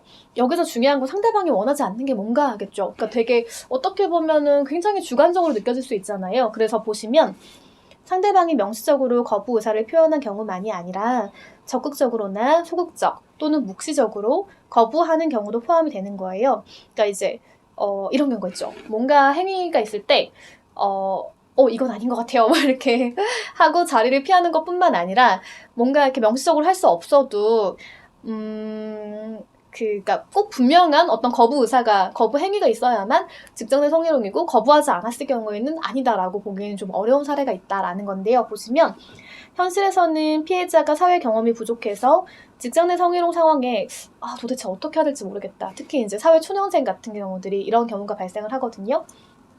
또는 행위자가 고위직급이거나 피해자의 근로조건을 결정하는 등 강력한 권한을 가지고 있기 때문에 거부하지 못하는 경우도 있을 수 있다고 했죠. 그리고 이런 경우에도요. 이제 그 행위의 정도라든지 양태를 보는 거예요. 그리고 피해자와 행위자의 관계 이런 것들을 좀 종합적으로 검토해 봤을 때 원하지 않는 행위로 인정된다라고 한다면 직장 내 성희롱이 인정될 수 있다라는 거죠. 그리고 상급자, 하급자 간이나 정규직, 비정규직 간의 어떤 직장 내 성희롱 이런 것과 같이 피해자와 행위자의 권력 관계가 불평등한 경우에는 이렇게 뭔가 직접적으로 거부하기 어려운 경우가 있을 수 있고 그럴 때에는 재반 모든 사정을 고려해 보는 거죠. 그랬을 때 이 정도면은 성희롱이겠다 이렇게 판단되는 경우에만 이제 직장 내 성희롱으로 인정이 된다라는 취지예요. 그러니까 사실 명시적인 거부가 없는 경우에는 조금 많이 어려울 수 있죠. 그래서 많은 것들을 종합해가지고 우리가 고려 요소로 판단하게 되는 거죠. 그리고 합리적인 피해자의 관점 말고요. 성인지 감수성이라는 게 나오는데 성인지 감수성이요. 판례에 등장한 지 얼마 안 됐어요. 지금 몇 년 안 됐고 그 전까지는 사실은 많은 그런 성적인 문제들이 있어 왔잖아요. 그러니까 뭐 범죄의 경우에도 많았고요. 그리고 이런 직장 내 성희롱에 관한 문제도 많았는데 그 전까지는 성인지 감수성에 관한 명확한 그런 어떤 정의라든가 이런 것들이 없었어요. 근데 법원에서 이게 문제가 너무 심각하다라고 인지를 하면서 들어오게 된 케이스예요. 직장 내 성희롱을 판단함에 있어 피해자가 성적 굴욕감 또는 혐오감을 느꼈는가가 성립 요건이기는 해요. 그런데 이는 주관적인 감정이죠. 그러니까 이게 제일 어려운 거죠. 이게 어떤 사람은 그다지 크게 느껴지지 않을 수 있는데 어떤 사람은 크게 느낄 수 있는 거죠. 그럴 때 어떻게 판단할 것인가?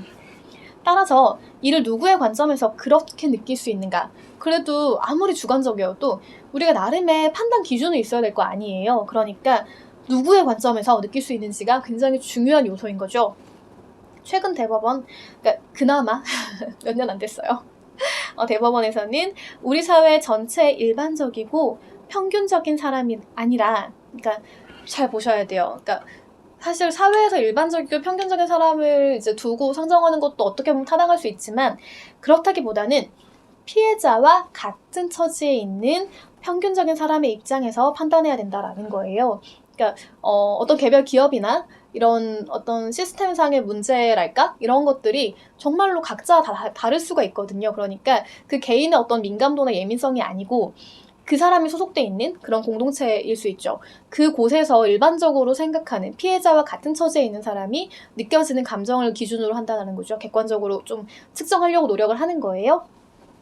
또한 대법원은 법원이 직장 내 성희롱 관련 소송을 심리할 때에는 성차별 문제를 이해하고 양성평등을 실현할 수 있도록 성인지 감수성을 잃지 않아야 한다라고 명시적으로 판례가 얘기하고 있고요. 피해자가 직장 내 성희롱을 알리고 문제를 삼는 과정에서 2차 피해를 입을 수 있다는 점을 유념해서 피해자가 처하여 있는 특별한 사정을 충분히 고려해야 한다. 그러니까 저희도 이제 특히 저 같은 경우는 인사노무 관련된 노동 사례를 많이 하잖아요. 그러니까 뭐 인사위원회 같은 경우를 많이 가게 되고 징계위원회 이런 거 많이 참석을 하게 되거든요. 근데 정말로 어려운 경우들이 좀 있어요. 왜냐하면 피해자와 가해자의 그런 인지가 너무 다른 경우가 많고요. 그리고 실제로 이제 가해자 같은 경우는 많이 억울해 하시기도 해요. 그러니까 내가 그런 언동을 그 의도를 가지고 한 것도 아닌데 옛날에는 더한 얘기도 했어 뭐 이렇게 하시면서 정말로 많은 이제 억울하신 거죠. 그러니까 그 억울함도 이해는 가요. 왜냐하면 과거에는 그것들이 사실은 큰 문제가 아닐 수 있었으니까. 그런데 요즘에는 정말 많은 게 달라졌고 그런 예민한 부분들이 있음에도 불구하고 이제 많은 격차로 인해서 받아들이지 못하시는 부분들이 좀 있을 수가 있거든요. 그러니까 명백하게 범죄인 경우들을 어떻게 처리할 것인가에 관한 굉장히 심각한 논의와 고민들이 좀 있어요. 물론 기준도 당연히 있고요. 그래서 그런 부분들이 여전히 많이 발생하고 있으니까 조금 오히려 많은 교육이 필요하겠다는 생각도 좀 하게는 돼요. 서로 조심해서 미리 문제될 소지를 조금 차단할 필요도 있다. 이제 그런 생각이 좀 들기도 하고요. 그리고 인사위원회 할 때 정말로 많이 요청되는 부분들이 2차 가해가 없도록 해달라라는 거예요. 그러니까 저희도 이제 피해자 조사를 한다거나 그럴 때에는 굉장히 주저하시는 분들이 많아요. 왜냐하면 이게 내가 얘기했을 때 나의 이런 발언이 회사에 알려지지 않을까, 사람들이 나를 굉장히 이상하게 생각하지 않을까, 이런 부분들이 굉장히 많이 있고 그런 평판이 굉장히 중요하잖아요. 사실 사람한테는 어떻게 보면. 그래서 2차 가해에 관한 그런 민감도를 생각해서 같이 조사를 하거나 할 때에도 주의하실 필요가 있다는 것들을 생각하시면 좋겠어요. 그리고 성적인 언동인데요. 이거는 어렵지 않을 거예요. 누구나 봐도 다 이해할 수 있는 부분인데 육체적인 행위가 있을 수 있죠. 뭐 이렇게 입맞춤이라든지 여러 가지 뭐 부적절한 행위, 뭐 특정 부위를 만진다든지, 그리고 언어적 행위가 있는데요. 뭐 되게 그 음란한 농담이라고 그런 행위를 하는 게 좀 이해는 안 되지만 어쨌든 그런 농담을 하거나 굉장히 전화로도 이제 이렇게 상스러운 얘기라고 여기 표현이 되어 있는데요. 이거는 그 기준이거든요. 제가 그냥 읽어드리는 거예요. 그리고 외모를 평가하거나 뭐 성적으로 비유하거나 신체 부위 언급하는 이런 행동들, 그리고 뭐 여러 가지 그 관계를 강요하거나 회유하는 행위들, 그리고 회식 자리에서 무리하게 뭐 옆에 앉아갖고 술을 따르게 하는 행위들이라든지 여러 가지가 있고, 시각적인 행위도 있어요. 그러니까 좋지 않은 음란한 사진 같은 것들을 뭐 출판물 이런 걸 게시하거나 보여주는 행위, 원하지 않는데도 불구하고. 그러니까 이게 요즘에 뭐 카톡 같은 걸로 많이 이렇게 노출되는 경우들이 좀 있잖아요. 그런 것도 당연히 문제가 돼요. 그리고 기타 성희롱 행위가 있고요. 그 밖에 사회 통념상 성적 굴욕감 또는 혐오감을 느끼게 하는 것으로 인정되는 언어나 행동 등이 있다라고 이해하시면 좋겠어요. 이런 경우도 있어요. 단순하게 어떤 말이나 행위를 하는 것뿐만 아니라 환경형 성희롱이라고 하는데요. 성적 언동으로 인해서 상대방이 느끼게 되는 굉장히 불쾌한 감정이 있을 수가 있거든요. 고용상의 불이익을 주는 거죠. 그러니까 조건형 성희롱이라고 하는데 성적 요구에 불응한 것을 이유로 채용이라든지, 그러니까 채용을 안 하는 거죠. 혹은 근로조건을 불리하게 하는 경우로 채용 탈락, 감봉, 승진 탈락, 징계, 강등, 전직, 정직, 휴직, 해고 등과 같이 채용 또는 근로 조건을 불리하게 하는 것, 이게 실제로 있는 사례라 지금 나오는 거예요. 그리고 종합적인 검토가 필요해요. 그러니까 성희롱 여부를 판단할 때에는 당연하게 첫 번째로 봐야 되는 건 피해자의 주관적 사정이에요. 그래서 이게 좀 일반적으로 통용되는 것인지 아니면은 뭐 피해자가 어떻게 느꼈는지, 이거 굉장히 중요한 사항이거든요.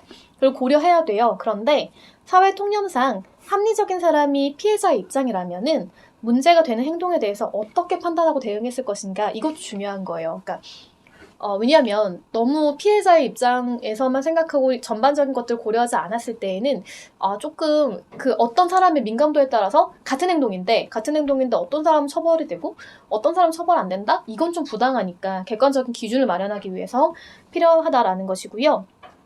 결과적으로 위협적, 적대적인 고용 환경을 형성하여 업무 능력을 떨어뜨리게 되는지 이것도 굉장히 중요하게 판단되어야 한다라는 거죠. 자, 보시면 사업주의 직장 내 성희롱 예방과 대응이 있어요. 정말 중요한 의무 중에 하나거든요. 보시면 직장 내 성희롱 예방해야 되는 것들이 있고요. 이 3가지 의무가 있죠. 여기 표 같이 보실게요. 그리고 성희롱이 발생했을 때 조치해야 되는 의무가 있어요. 여기도 마찬가지로 하나, 둘, 셋, 넷, 다섯, 6개의 의무가 있고요. 그 다음에 자율적으로 해결하도록 노력을 해야 되는 거죠. 그래서 2가지가 있는데 고충 처리 기관을 설치하는 것이 있고요. 그 다음에 상담 및 구제 절차를 확립하는 것도 굉장히 필요하다라는 건데 뒤에서 자세하게 볼게요.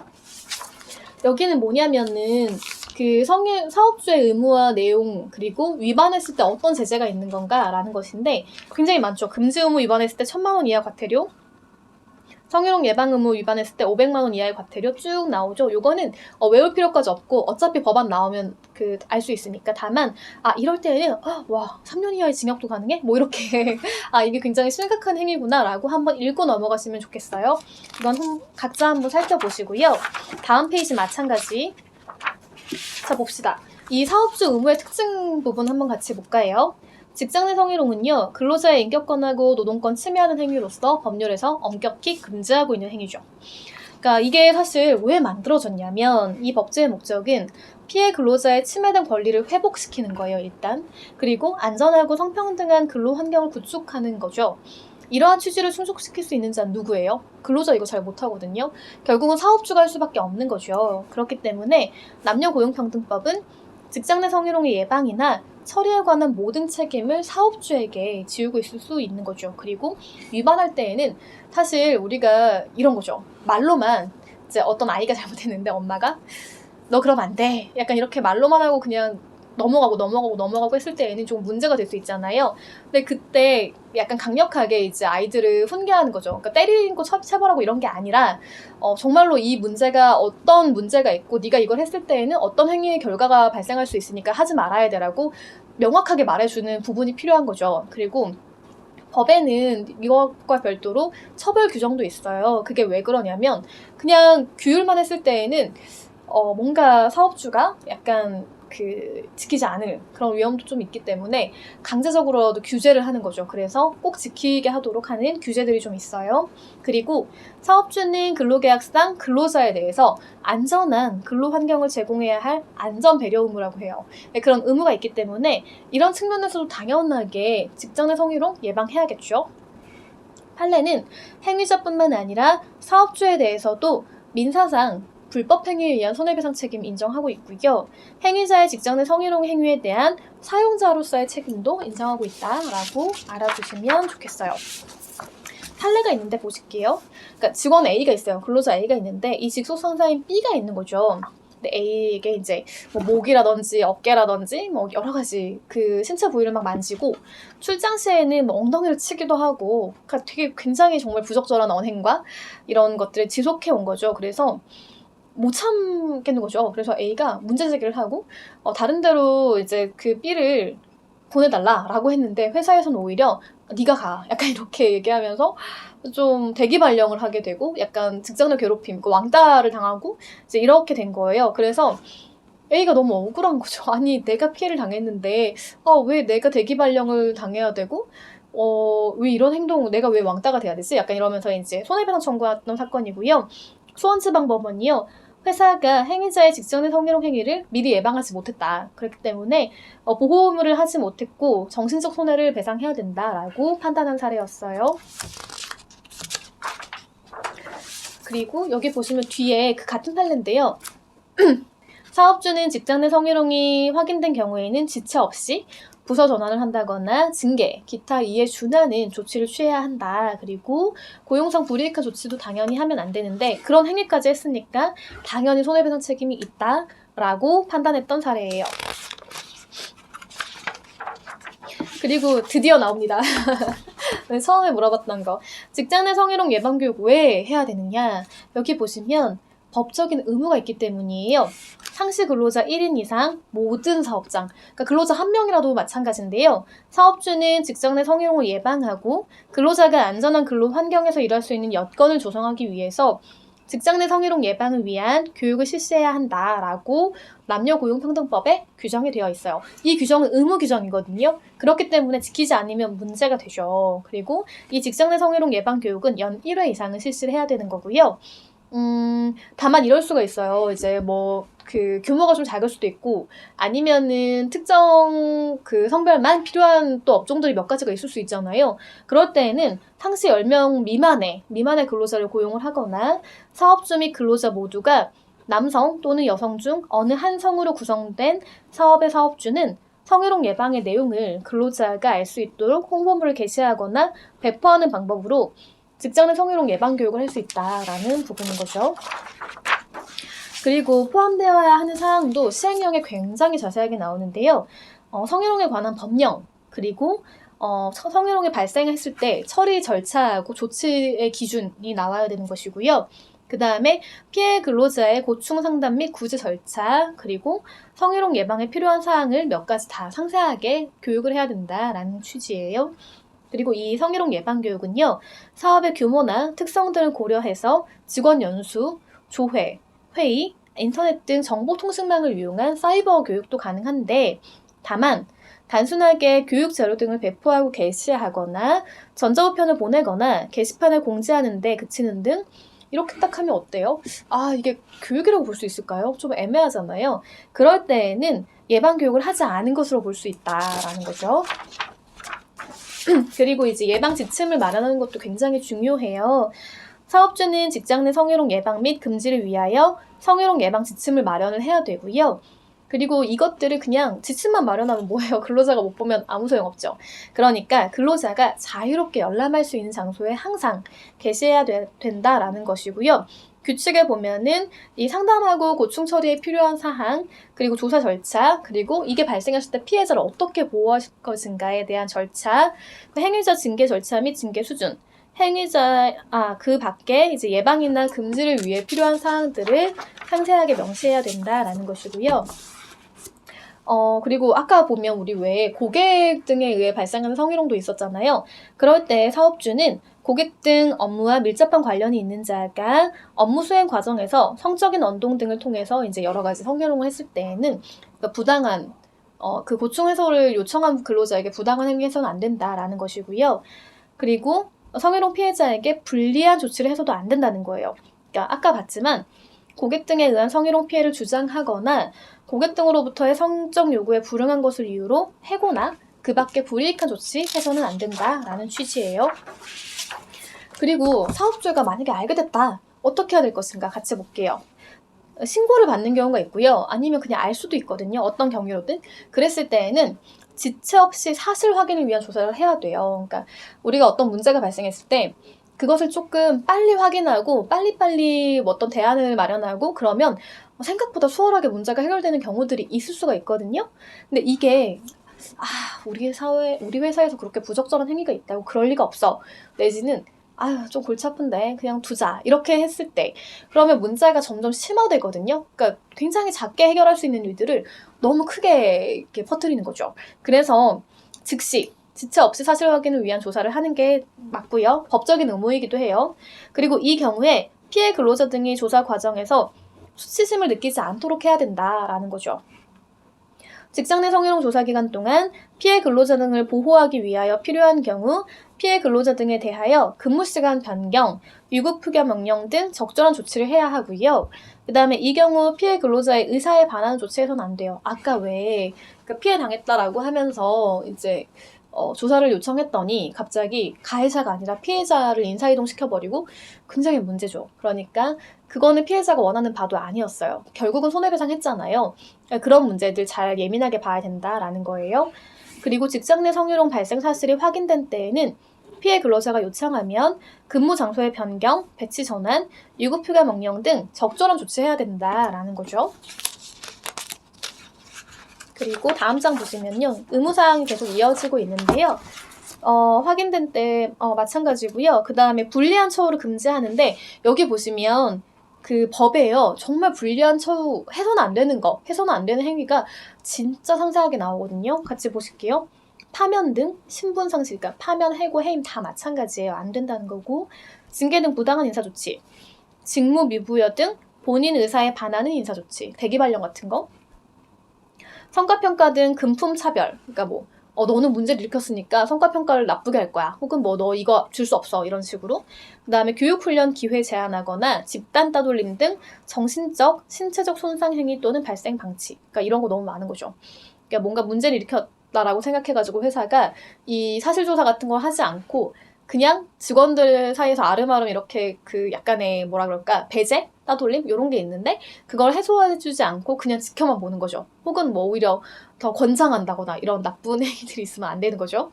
그리고 그 밖에 신고 근로자 및 피해 근로자 의사에 반하는 불리한 처우해서는 안 된다. 그리고 중요한 게 또 있어요. 우리가 그 어떤 얘기를 할 때 상대방한테 얘기를 하지 못하는 이유 중에 하나가 내가 정말로 나는 나의 그런 내밀한 감정을 다 얘기를 하고 그 약간 조언을 구하거나 넌 얘기를 했는데 이 얘기가 다른 사람한테 흘러간다고 생각하게 되면 얘기를 못하죠. 그리고 이 사람 믿을 만한 사람이 아니라고 생각하게 되면 더 얘기를 못하게 되는 부분이 있어요. 그러니까 왜냐하면 그 조언을 구한다는 건 자기의 상황을 되게 이렇게 상세하게 얘기한다라는 뜻도 되니까. 근데 마찬가지예요. 이것도 마찬가지인데 어떤 직장 내 성희롱 발생 사실을 조사한 사람이라든지 보고를 받은 사람이라든지 조사 과정에 참여한 사람 등은 이 조사 과정에서 발생한 피해 사실 이게 되게 내밀할 수 있거든요. 그러니까 정말로 이제 밝히고 싶지 않은데 왜냐하면 그런 특히 성적인 피해를 당했다는 것은 굉장히 본인에게 수치심을 주는 행위일 수 있어서 얘기하고 싶지 않은 거죠. 그렇지만 너무 심각하니까 이걸 부득이 얘기할 수밖에 없는데 이것을 누군가가 누가 어떻게 만졌대 혹은 뭐 그런 말을 했는데 참았다더라 뭐 이러면서 굉장히 그냥 팩트만 얘기했더라도 이 사람에게 굉장히 나쁜 영향을 줄 수 있을 수 있어요. 그런 우려가 있기 때문에 피해 근로자의 의사에 반해서 다른 사람에게 누설을 해서는 안 된다라는 규정까지 명확히 두고 있는 거죠. 그러니까 이렇게 법은요, 직장 내 성희롱을 굉장히 심각하게 봐요. 그러니까 실제로 왜 심각한지는 앞에서 보여드린 것처럼 한 사람의 인생을 파괴할 수도 있어요. 그러니까 이게 그 보통 이렇게 그렇게까지 이제 삶이 파괴되는 것은 굉장히 심각한 행위가 지속적이고 또 회사에서 굉장히 억울한 일들을 당했을 때 그럴 수도 있거든요. 그러니까 그런 것들을 미연에 방지하기 위해서 굉장히 다양하고 상세한 규정을 두고 있으니까 이 부분은 현실적으로 발생할 수 있는 부분이고 굉장히 주의해야 되는 부분이구나라고 생각하시고 또 만약에 누군가가 이제 직장에서 그런 행위들이 있다는 얘기를 들었을 때 너무 쉽게 그 사람이 그랬대. 근데 왜 그랬대. 이러면서 이렇게 약간의 자신의 의견을 가감없이 얘기하는 것들. 그런 거는 피해자한테 정말로 고통이 될 수 있거든요. 그러니까 그런 부분을 좀 주의했으면 좋겠다. 이제 그런 것들을 생각하시면서 이 시간을 이제 잘 마무리했으면 좋겠어요. 네. 오늘은 여기까지고요. 오늘 꽤 시간이 많이 지났네요. 오늘 수업은 여기까지고 다음 시간에 또 다른 주제 제가 게시해드린 주제로 이제 다시 우리 만나 뵙도록 하겠습니다. 고생 많으셨고요. 다음 주에 볼게요, 여러분. 감사합니다.